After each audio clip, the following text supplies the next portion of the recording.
Para remaja dan generasi pantang mundur, adakah di antara kalian yang bernama Erika atau Erik?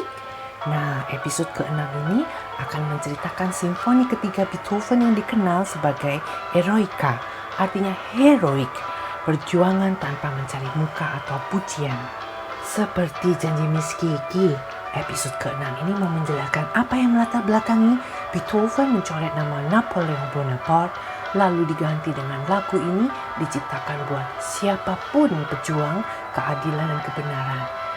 Termasuk Pangeran Diponegoro, Sudirman, George Washington, apakah mereka termasuk pejuang keadilan dan kebenaran?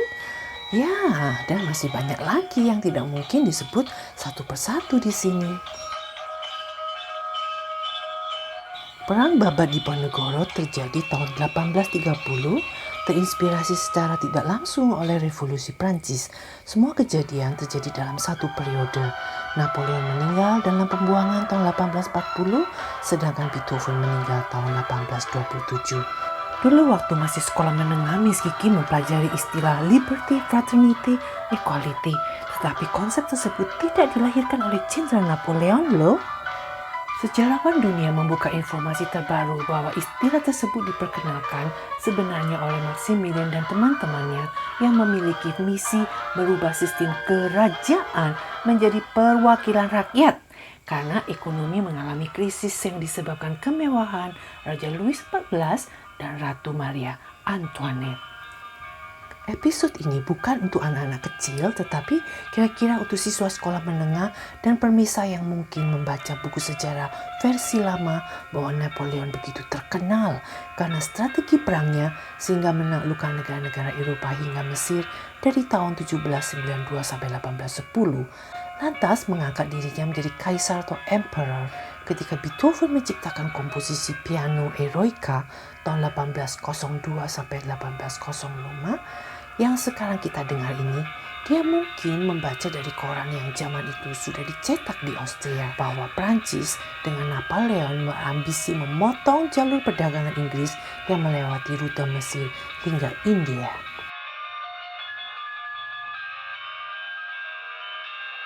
Namun Beethoven mungkin tidak tahu kelicikan Napoleon meninggalkan pasukannya yang mati kelaparan karena kalah di Mesir maupun Rusia.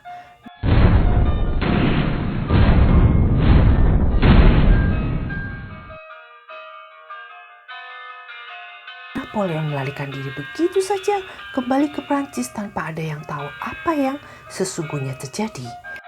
Napoleon mengejar ambisinya agar bisa dinobatkan menjadi kaisar atas jasanya memperluas kekuasaan Prancis. Napoleon mencari kesempatan dalam kesempitan revolusi Prancis yang sedianya melawan penguasa kerajaan dengan menggantinya dengan penguasa militer yang menggunakan senjata api. Dekonstruksi sejarah makin terkuak setelah seorang seniman membuka kebohongan Napoleon mengenai lukisan yang mengabadikan penganugerahan dirinya sebagai kaisar, seolah ibunda dan saudara-saudaranya hadir dalam lukisan tersebut. Padahal dalam kenyataannya, keluarga Napoleon tidak mendukung.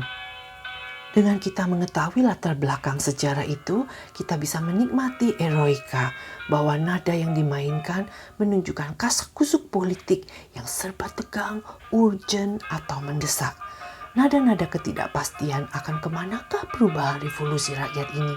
Suara mencekam pembunuhan, perang, kelaparan, sementara para pemimpin harus bergegas-gegas mengambil keputusan siang malam.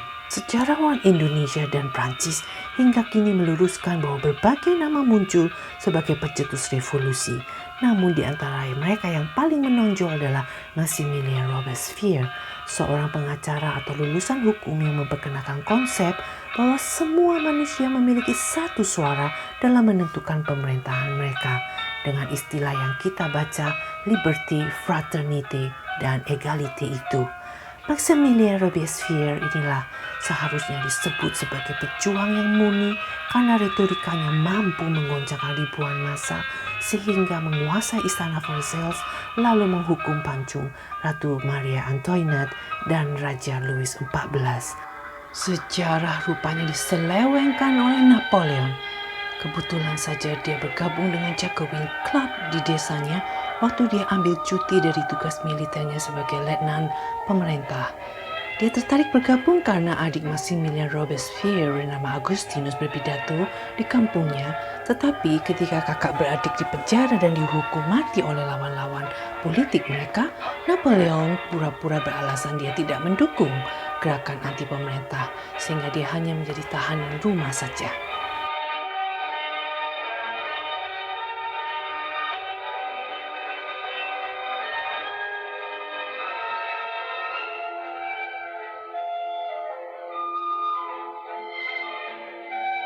Sebenarnya Tuhan masih memberi nasib baik pada Napoleon ketika dia pura-pura masuk lagi ke dalam militer pemerintah untuk melangsungkan perang invasi ke seluruh Eropa. Keberaniannya memimpin strategi perang yang memperbesar kekuasaan Prancis itu dielu-elukan rakyat termasuk Beethoven.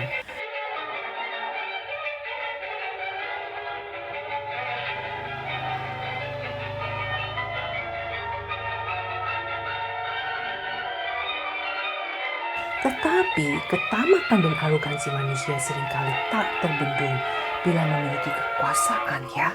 Napoleon berambisi untuk memutus jalur perdagangan Inggris yang sudah beratus tahun dengan India, maka Mesir dan Rusia harus dicaploknya. Kekuasaan tertinggi disebut Direktori membiarkan Napoleon melawan Inggris.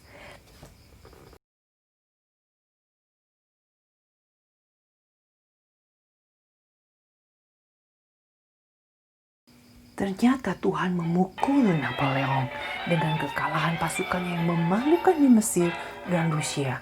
Jenderal berusia 40 tahun itu melarikan diri meski pasukannya kelaparan. Jadi dia mematahkan bahwa strategi zaman romantis dilatar belakangi oleh hiruk-pikuk pergeseran kekuasaan yang dikasih dan diperkenalkan menjadi penguasa utama didampingi dua orang yang setia pada sejak itu. Misalnya Mozart karena bertemu dengan Ratu Maria Antoinette di Istana Versailles, sementara Beethoven adalah kepercayaan banyak raja dan bangsawan yang tidak bisa dinikmati Mozart atau Haydn. Sebagai budayawan dan musikus, Beethoven muda yang menginjakkan kaki di Wiener tahun 1792 tidak berdaya untuk bisa membantu Maximilian dan saudaranya Augustinus yang dihukum gantung 28 Juli 1794. Para saksi sejarah seperti Beethoven mengetahui bahwa Robespierre inilah yang dikenal sebagai kekuatan yang murni atau incorruptible, tidak bisa ditawar-tawar di dalam menegakkan kebenaran. Karena mereka adalah pengacara atau orang yang mengerti hukum, mereka melawan musuh-musuh yang menentang revolusi rakyat. Sesungguhnya Maximilian menandatangani surat hukum pancung hanya untuk 34 orang yang dianggap musuh terhadap revolusi Prancis.